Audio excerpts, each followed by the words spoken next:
honorary professorship by the US Business School, the Kellogg School of Management in 2000. Sir, just one or two lines about this museum and this institution called now PMML.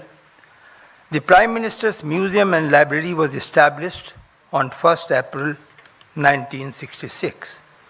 The institution proudly houses one of the nation's most distinguished library in the field of history, social science, and public policy.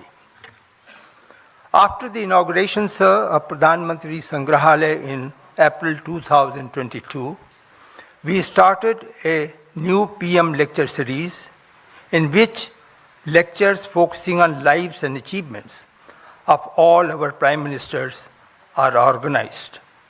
The inaugural lecture was delivered by Honorable former President of India, Shri Kovind, on the life and legacy of Shri Atal Bihari Vajpayee. Shri Arif Muhammad Khan delivered the second lecture on Jawaharlal Nehru. Shri T.N. Nainan delivered third lecture on Lal Bahadur Shastri. Dr. Karan Singh delivered fourth lecture on Indira Gandhi, and Shri Harivansh, our Deputy Chairman of the Rajya Sabha, delivered fifth lecture on Shri Chandrasekhar.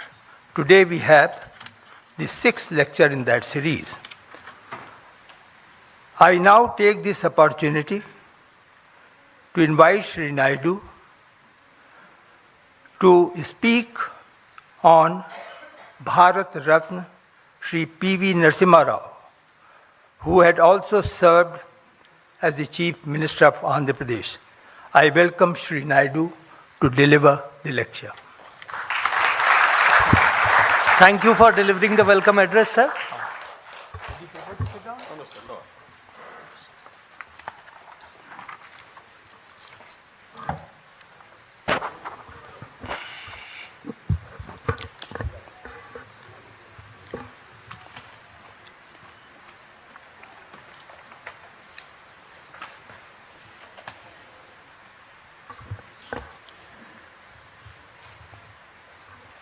Chairman,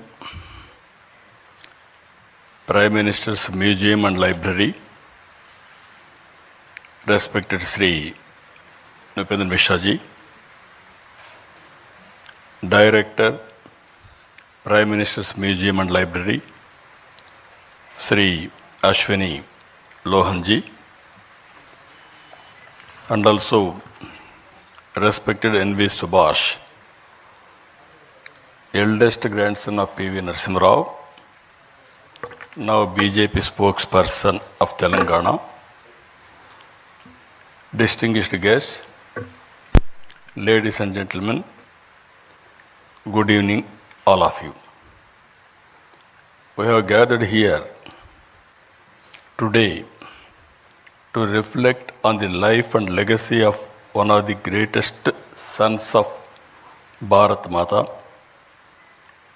and also Bharat Ratna, our Prime Minister, former Prime Minister P.V. Narasimha Rao garu.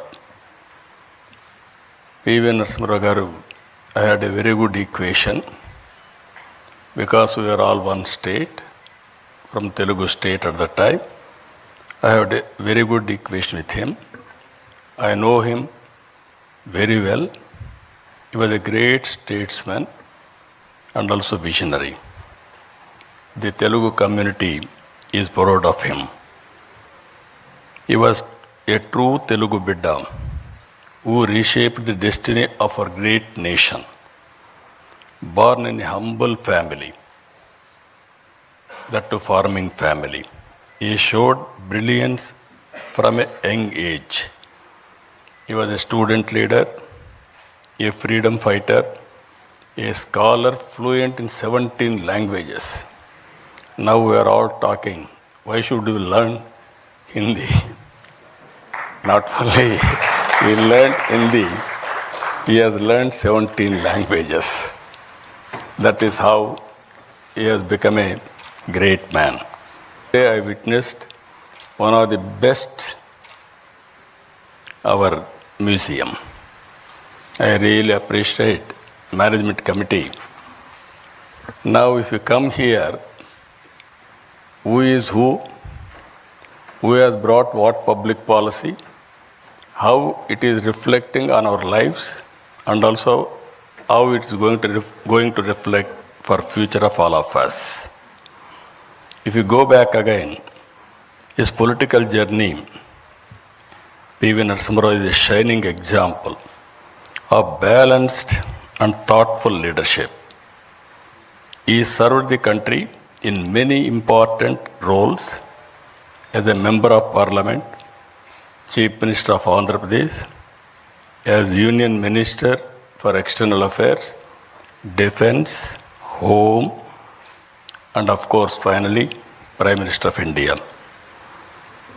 Very few leaders have had such vast experience, who is aware of social, political, and economic challenges country is facing. If you see here, post-independence India, I am dividing two parts. One is from freedom to economic reforms. From economic reforms to now, post and pre-independent economic reforms. In the pre-economic reform era, before 1991, India followed a socialist economic model. Economy saw heavy regulations, restrictions known as license Raj. Foreign investments was limited and business faced a lot of hurdles.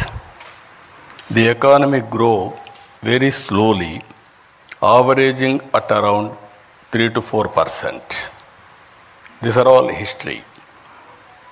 By 1991, India was facing major economic crisis. By mid-1991, our foreign exchange reserves hit in all-time low, just sufficient for few weeks to import diesel and petrol. We are forced to pledge our sovereign gold. It was time to bring in bold reforms and usher in a forward-looking public policy. Always I consider public policy is a deadly combination. If you evolve proper public policy and execute properly, then you can transform totally country's future or state's future. If you see here, as India was facing the challenge, major global challenges in policy and reforms were shaping the world. In 1978, Deng Xiaoping, just now, Chairman has introduced P.V. Narasimha Rao, was Deng Xiaoping of India.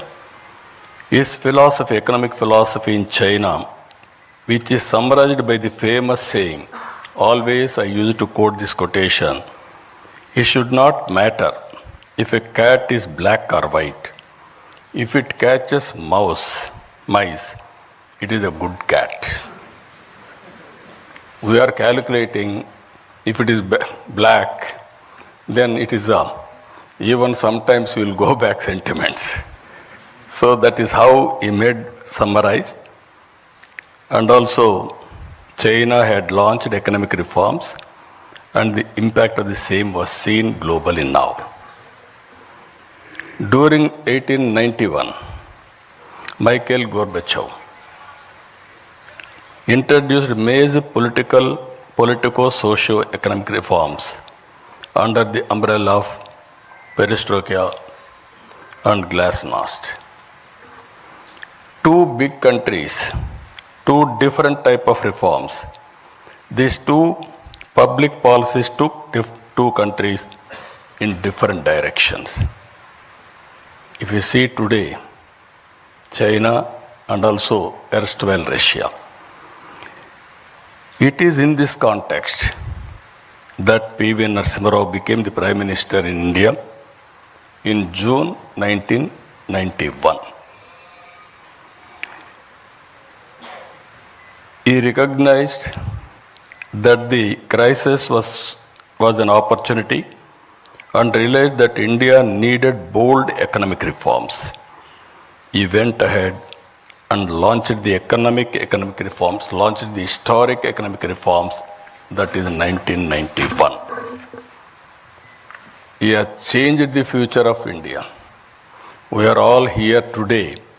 We are enjoying the benefits of his economic reforms, the fruits of his reforms, either education or so many things if you can go through now.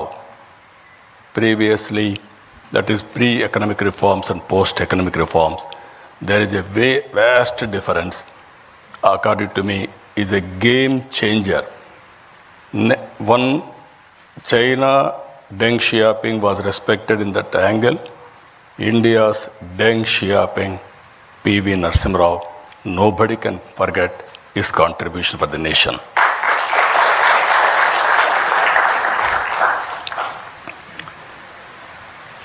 It is important to note that he was heading a minority government, not a comfortable government.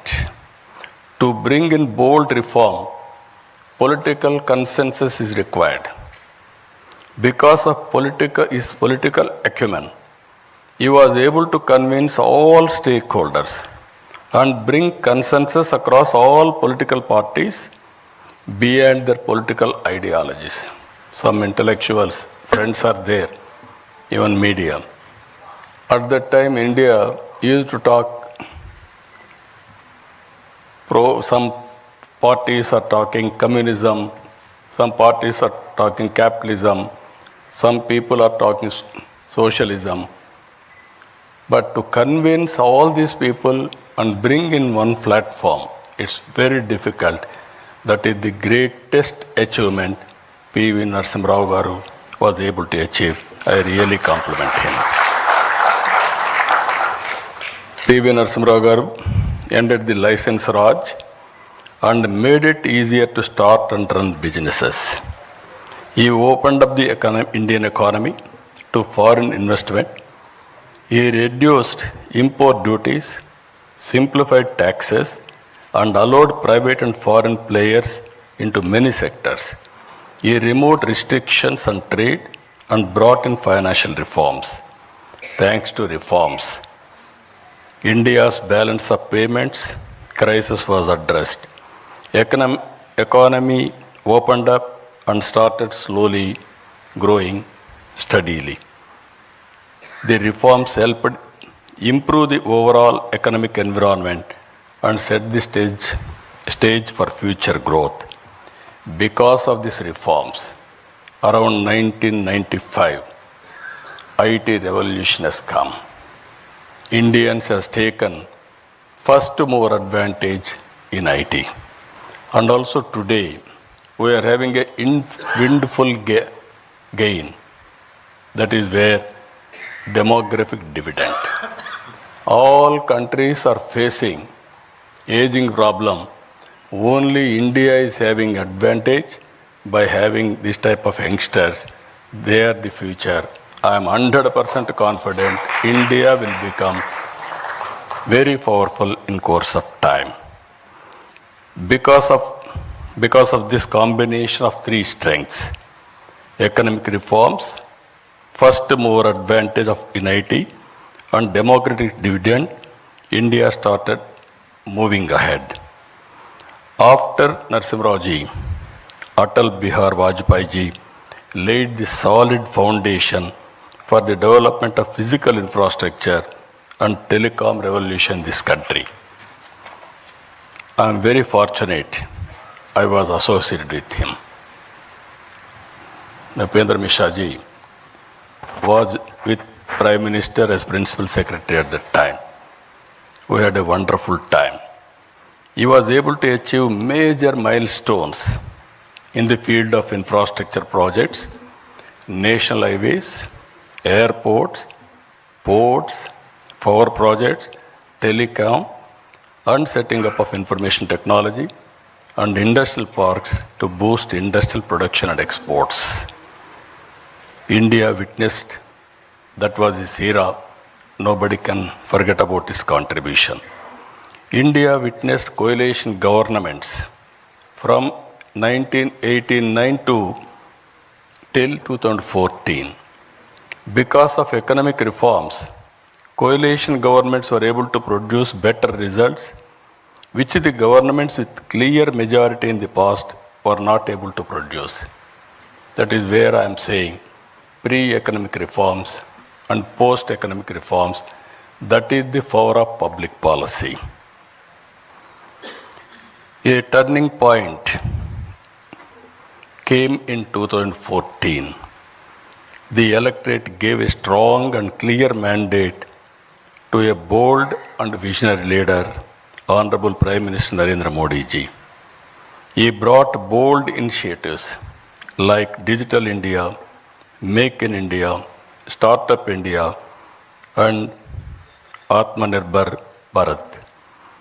Under the leadership of Prime Minister Narendra Modi ji, India earned a new phase, one marked by confidence, clarity of purpose, and bold decision making. Under his leadership, India has moved from the 11th largest economy in 2014 to 4th largest economy in 2025. India became the third largest economy by 2028. Modi ji brought not just political stability, but also a renewed sense of national pride and global respect. His strong stand against terrorism showed the world that India could no longer stay silent in the face of threats. Good relationship across all countries has become the hallmark of his policy for global good.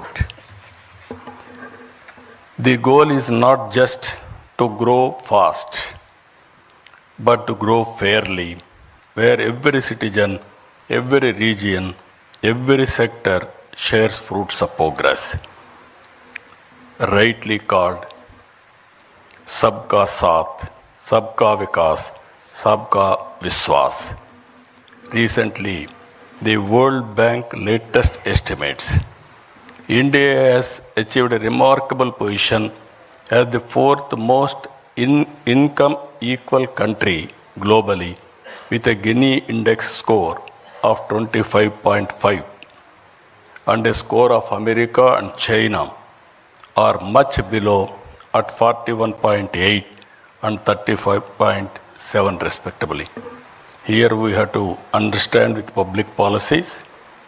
Public policy is meant for people, not to make more and more rich. Wealth has to be created. Under the same time, even haves and have-nots, the difference we have to reduce continuously. That is the best policy Narendra Modi ji has brought. I really compliment him. Better than America, better than China, that is India has achieved for the last 11 years. Over 17.1 crore Indians have been lifted out of extreme poverty in the last decade. A testament to the success of Narendra Modi ji. Modi ji has translated the hopes of a young nation into action through initiatives in infrastructure, digital transformation, welfare, and international diplomacy.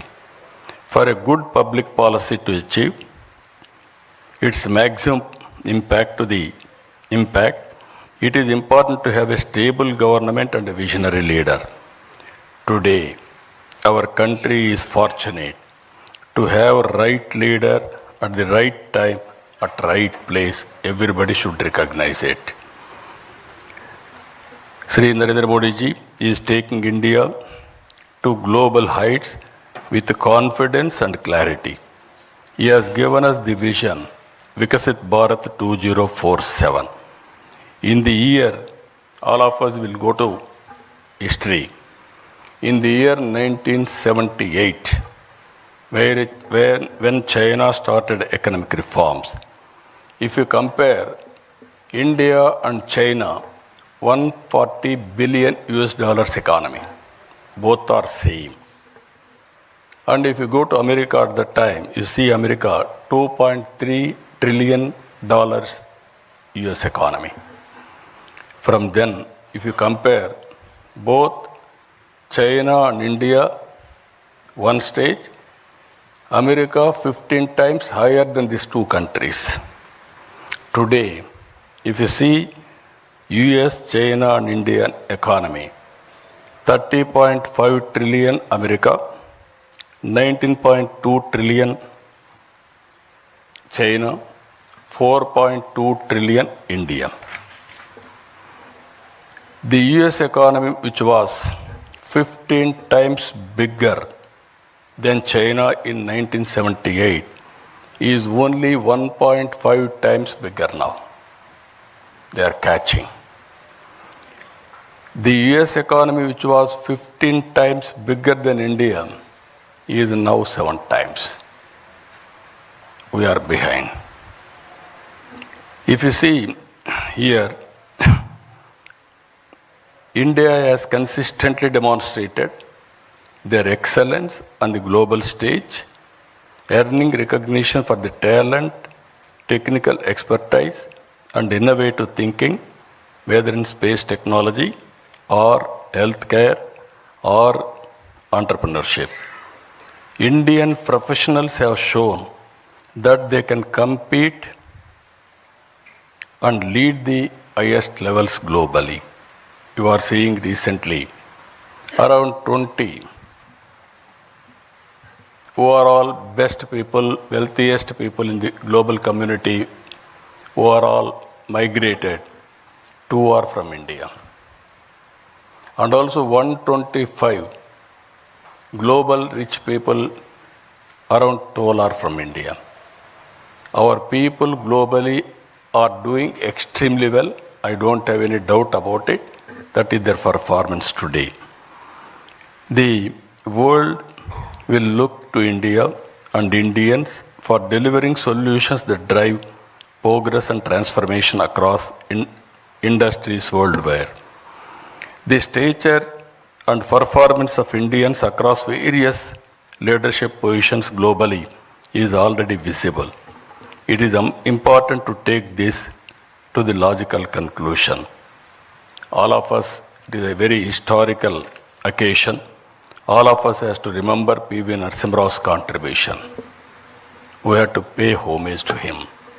And also we have to remember Atal Bihar Vajpayee ji. He has contributed to the great nation and also very strong foundation he laid. And at the same time, earlier I told you India is having 3 strengths. One is economic reforms. Second is demographic dividend. Third one is first mover IT advantage. Now we are having one more advantage. That is very strong and stable leadership, Narendra Modi ji. I am telling you this with my heart. I have seen all politics for the last 5 decades nearly. Pre-economic reforms I have seen. Post-economic reforms I have seen. I have worked with different prime ministers very closely.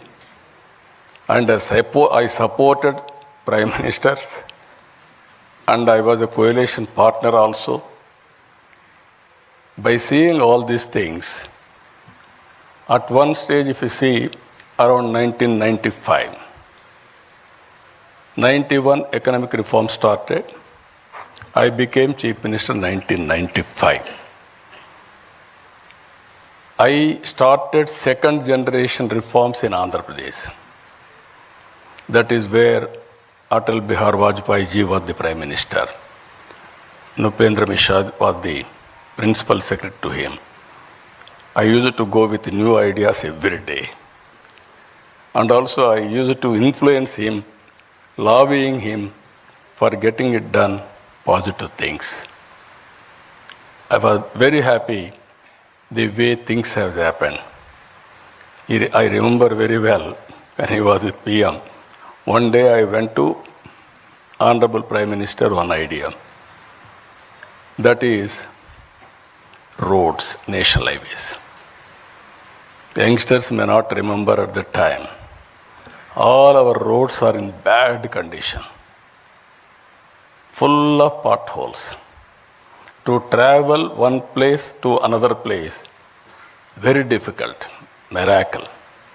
Then I asked him, we have to change this policy. I went to Malaysia, small country, 2 crore population. They had 8-lane road, east and west coast corridor, one of the best road. I traveled 200 kilometers that road. Then I came and asked him, he constituted a committee. We gave a recommendation. First proof of concept we have done in Andhra Pradesh, that is Nellore to Chennai. Now golden quadrilateral road, and also every road if you see now, we are not inferior to anybody in the world. Much, much better roads we are having. That is the achievement we are able to do. Second one, I had a bitter experience at that time. Telecommunication. Now, fortunately, you are all having cell phones. So you didn't remember olden days. We had only 2 companies. One company, BSNL, domestic calls. Another company, VSNL, international calls. If you wanted to call, we have to register a call through manual exchange. You will write down. At that time, there are different calls. Ordinary call, emergency call, lightning call. Lightning call used to come once in a week or 10 days. That is what you call lightning call. If operator wanted to connect anywhere, he can connect within no time. Then I went to Honorable Prime Minister at that time. I requested him, China is moving very fast. Why can't you move? Then he asked us to constitute a committee. 2 members, myself and Honorable Finance Minister, both of us gave a report. That is how deregulation has come. Today, every ordinary man, wherever he is having a cell phone. Now, jokingly, I am telling today, with all meetings also, people heckled me at that time. Cell phone can give food. They vulgarly, sometimes political attack also. Even Shekhar Gupta is there from the beginning. He was witnessing me. But today, wife can live without husband. Husband can live without wife. But both of them are unable to live without phone, cell phone. Cell phone has become a biggest instrument wherever you are, whatever you want to do. Only cell phone is enough to complete your transactions, identity, business, or you wanted to. Nowadays, so many things. This is where I am saying, when I started iTech City with IT, that was during Vajpayee period. That was in Hyderabad. Now I am going Quantum Valley with artificial intelligence in Amaravati. This is the first of its kind in India now. Now, why I am telling all of you, economic reforms has opened up. It gave so many opportunities. We are able to reach, as on today, 4th largest economy, another 1 or 2 years' time. But from now to next level, that is to be number 2, number 1. 4.5 times and 7 times we have to compete. But it is possible. We are in inspiring time. For every field, historical data is available. Now tools are available, artificial intelligence. Quantum computing is coming. Knowledge is available now. Global knowledge is available. Now real time data is available. Drone is available. You can get very cost effective data. Now satellite is available. Even it is more cost effective. Even CCTV cameras are available, and also wearables, IoTs, and also sensors. With all these things, you name anything. Prediction of thunderbolts, prediction of cyclones, prediction of cloud burst, and also the impact of flood. Everything, even wind, direction of wind, pest in the wind, even so many things are going to come.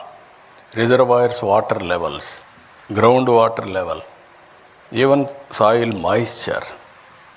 So like that, 40 to 50 parameters, it is available for public. With all these things you can apply. Solution will be 90 to 95% accuracy. But how to use all these things, that is the leadership quality. So I am saying today, we are inspiring time. We are in inspiring time. Another 20 years is very, very crucial for India. If all of us will work with a dedication, and also if you see here, India will move from being the 11th largest economy to 3rd position by 2028. Now we have to move upward to number 1 globally. It is possible, but you wanted to achieve 4.5 times China, 7 times America. But with the determination, at the helm of affairs, strong leadership, that is Narendra Modi ji, all of us will work, and I am 100% confident by 2047 we will be number 1 economy in the world. That is the great country we are heading, great occasion all of us are having. So ladies and gentlemen, I say with this confidence, when we celebrate 100 years of independence in 2047, India will be number 1 economy in the world. The Indian community will be number 1, and Indians will lead the world in skills, ideas, and innovations. Only through unity, hard work, and shaped sense of purpose we move forward. Again, I am very happy. This committee is doing extremely good work. Museum committee is doing very good work. At one place, I was able to recollect all public policies started by different prime ministers. Great memories for me for the last 45 years. I have seen sometimes in leadership also, if you can go through, some people are great visionaries. Some people are great performers. Some people are mediocres. Some people are destroyers. All kinds of leaders we are seeing. But all of us should know whom to trust, how to elect proper leadership, and support continuously. Then only that benefits will come all of us. So I am very happy to address today. I am thankful to them for inviting me to share some of my thoughts and my experiences. With this, I am thanking all of you. Thank you. Thank you, Vanda. Thank you, sir, for delivering a highly illuminating lecture on the transformative contribution of Mr. Narasimha Rao to the making of modern India. Now I would like to request the three students of Kendriya Vidyalaya, that is Navya, Anushka and Dev, who had participated in an essay competition. During the last lecture of this Prime Minister's lecture series organized on Mr. Chandrasekhar, the three prizes are to be given by the Honorable Chief Minister of Andhra Pradesh. May I request, sir?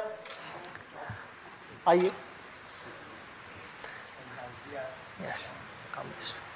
वो कहाँ है? Prize आगे आइए, आगे हाँ, ये हटा लीजिए. The first prize for essay competition goes to Navya from Kendriya Vidyalaya.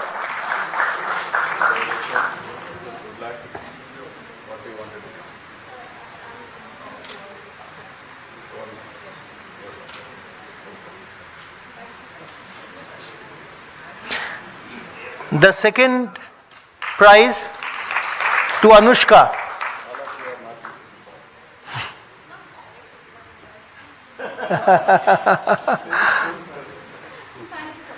And the third prize goes to... I'm searching for good politicians, young politicians. Nobody is preferring politics. Everybody is preferring either all India services or business or some good career, scientist, all these things. Yeah. This is where all of us has to talk. Youngsters who have to attract to politics also, then only good leadership will come. We are at the end of the day, public policies are made by politicians, not bureaucracy. That is the great problem in this country with public trust. The second prize, Anushka.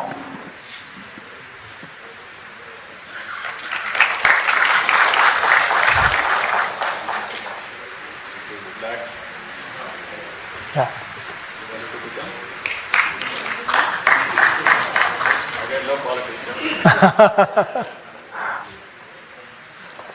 And the third prize goes to Dev.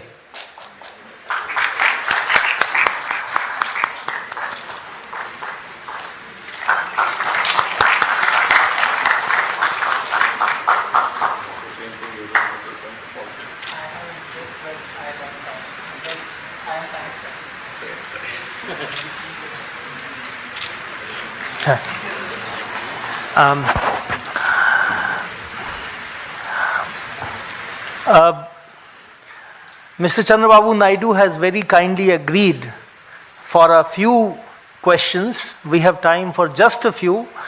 I would request the distinguished members of the audience who are interested in asking a question to introduce themselves at the beginning and be very, very brief and focused. Mike. Yes. There. Take the mic there.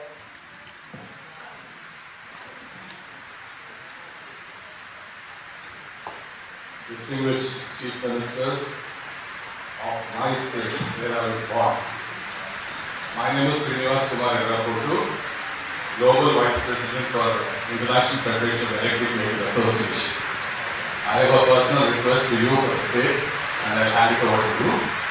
And my question immediately is, 2047 is the period we are all looking for and hope we are all, some of us are really alive. And before that, what are the key measures, what are the key specifics that the citizens have to follow, the political system has to follow, and the governments have to follow, number one. And the second one is, how do we reduce the walls between each of these parameters? Thank you. Thank you. No, very simple. 2047 is a reality. With proper public policy, good public policy, execution by good leader, strong leader, it is possible to achieve 2047 Vikasit Bharat. My aim is to reach third place, it is automatic. From there, to become first one with effort. Suppose Honorable Prime Minister is leading the country. All our responsibility, what is good for the nation, what is good for us, we have to adopt it. Then only it is possible. Always I am saying, hard work is no longer relevant. Smart work is, we need smart work. Earlier we used to carry so much of luggage or hard work, agriculture, everything. Now everywhere machines have come, automation has come, and things are happening very drastically. Some people are having even today some doubts. Can we grow that fast? Our Indians have proved. I can say proudly, 20-25 years time, you go anywhere in the world, highest per capita income earners are Indians. That is a great contribution within 25 years' time. If India with a dedication will work, it is possible. Again, one more question, what you are asking, how to work together. If you practice yoga, meditation, yoga for 5-10 minutes, half an hour, spend 1 hour for yourself, you will see the change. That is where simple things, little bit mindset change, you are going to achieve abnormal results. Thank you. Yeah, please take the mic to the young man there. Yes. Please be brief. Yeah. My name is Sathik. I'm doing a master's in philosophy. Please speak a bit louder. My name is Sathik. I'm doing my master's in philosophy from the University of Delhi. As you rightly pointed out, we have a perfect democratic privilege. And as well, you also talked a lot about encouragement of youth in politics. So what reforms do you envision for Andhra Pradesh? Technological education and encouragement of youth in politics. What reforms and what public policy might you envision for your government? No, I started my reforms, so many reforms. As you rightly mentioned, Government of India has started quantum mission. America is having Silicon Valley. Why can't we have Quantum Valley? That is where I started Quantum Valley in India. Second one, not only talking, quantum computers we are going to get by 1st January 2026, we are going to operate in India with quantum computing. For that, people like you have to write algorithms now. That is where I am bringing curriculum changes with public policies, everything.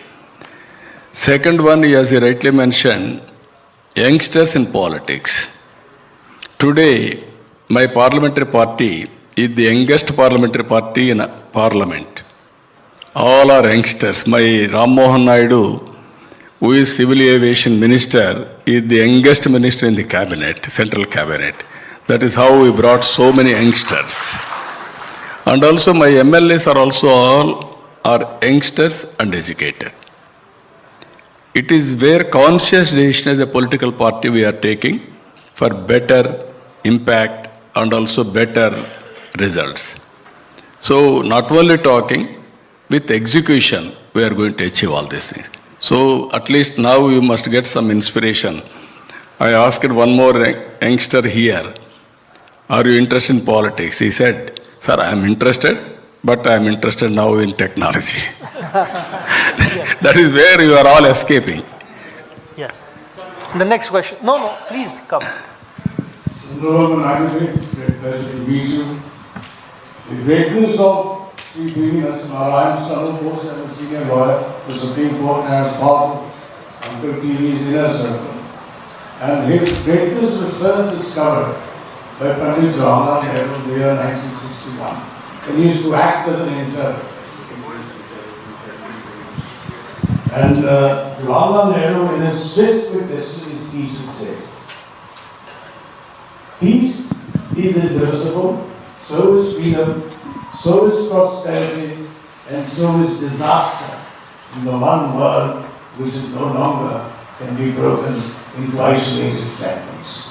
How do you react to that in the present context of war and bloodshed and disaster and lack of prosperity? Thank you. Oh yes, all over the world now ego problems. And also we are creating unrest. There I really appreciate Honorable Prime Minister. He is working with global leaders for global peace also. And at the same time, terrorist attack is not only talking, he is promoting and acting. Recently, Pakistan, when they attacked us in the name of Sindoor, with precision, within 25 minutes, they have taught them a lesson. But we are not against Pakistan and any other country. If they come on our border or they create any terror or any violence on us, we are not going to tolerate. That message is important. That is how he has given message. Everybody should confine like this. Then there will be global peace. That is what I am saying. Yes. Yes, sir, my question is that we are finding that as far as the Narasimha Rao's criticism is concerned, it is that we are finding that a lot of services and a lot of modern industries are growing. But as far as agriculture is lagging behind, and some of the domestic even industry, traditional industries like arts and crafts they are also not performing that well after this liberalization period. So how can we take that forward, so that we can have much more fair and equitable growth for our masses, So what is your time? What's on that? Thank you.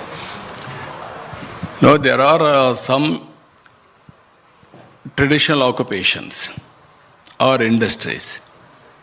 For example, your food habits have been changed. Earlier, all of us used to eat only wheat or rice or little bit vegetables. Today, we are eating only protein, especially fruits or vegetables or millets. This is where food habits have changed. Now agriculture practices we have to change. Then only we will survive. Always transformation in society. All economies have started with agriculture, then industry, then service. Now Indian economy has gone to service sector, and also industry is developing to little, but based on agriculture even today predominant. It will take some time, but ultimately agriculture always we have to support. Governments has to support and handhold, then only they will survive. Compared to living standards, those who are in services or IT sector, all these things, they are getting more money by way of salaries, everything. But farmers are not getting that type of money, but they are also having aspirations to educate their children, living standards, everything, their expectations are different. How to match this? This is where again public policies. That is where I told you, in India, equitable distribution is better compared to China and America. America, there is a wealth. More focused on few individuals or 10%, 20%, 30% like that. India is more equitable, but that is not enough. That is where I am saying P3, public-private partnership. That is where we created roads, telecom, power, education, everything. In the process, some people earn money, they have become wealthiest persons. But inequalities in society are picking up even today. This is where I am saying P4, public-private people's partnership. Top 10% of high net worth individuals has to adopt bottom 20% of poor people, last mile. It is a continuous process. We have to give back to the society. Today you have seen Bill Gates. 99% of his wealth is transferring for charity. Recently Vedanta, they are also giving 75%. Give back to the society has become a reality now. So these are all new concepts, we have to work it out. And at the same time, public policies are very important. What type of society we need in future? We want to replicate America or replicate some other countries or equitable society so that everybody should have better living standards. Then only there is a meaning for wealth. Otherwise there is no meaning. Even people like us are working day and night. Whom sake? Not to make billionaires and trillionaires. At the end of the day, we wanted to make poor people happy and having better living standards. That is our idea. Thank you. Honorable Chief Minister has talked about demographic dividend being one of the greatest strengths of India. So the last question, the chance for a very brief last question goes to the young lady who has been raising her hand from the beginning. Please be very brief. No.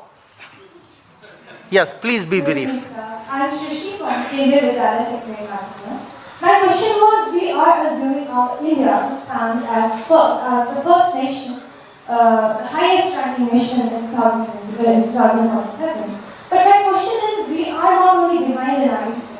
So we are having a lot many areas we are lacking behind. There are not many areas where people are in need of government relief.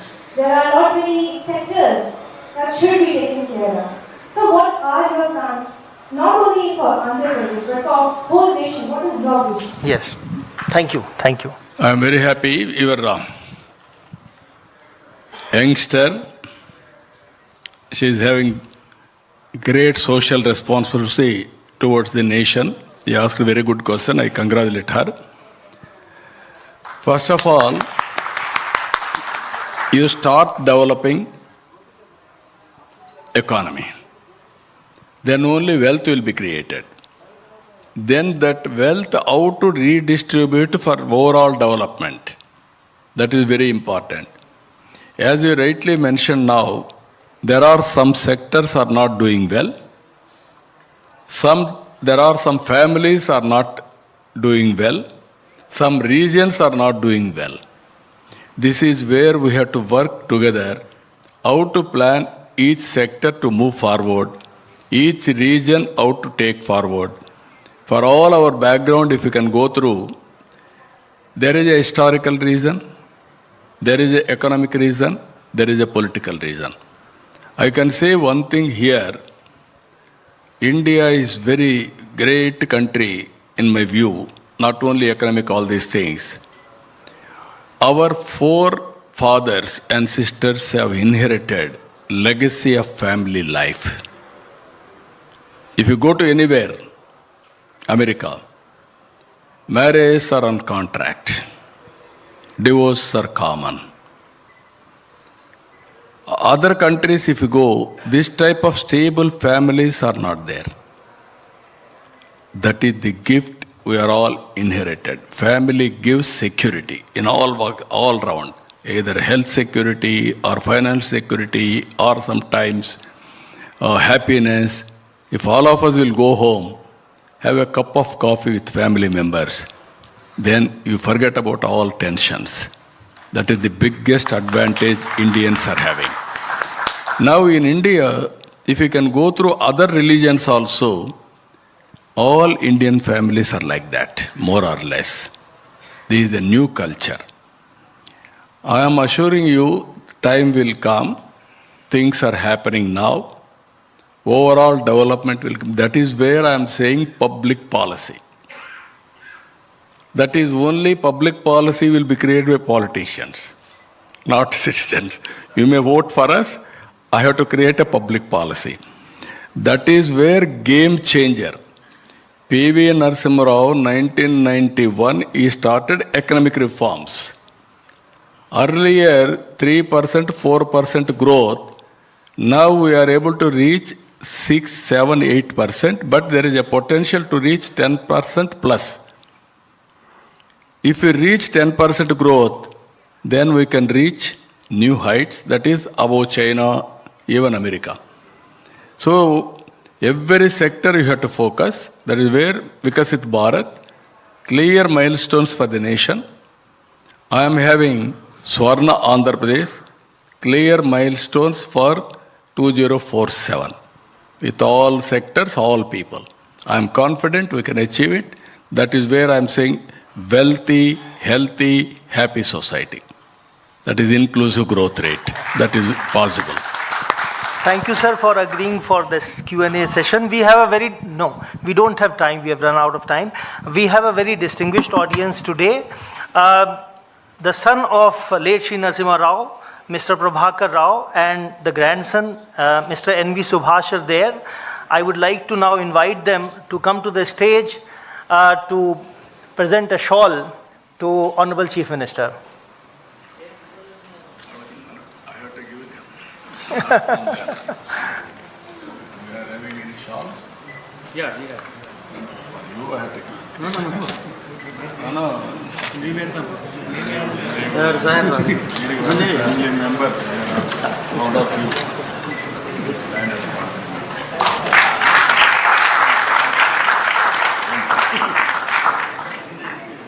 Thank you so much.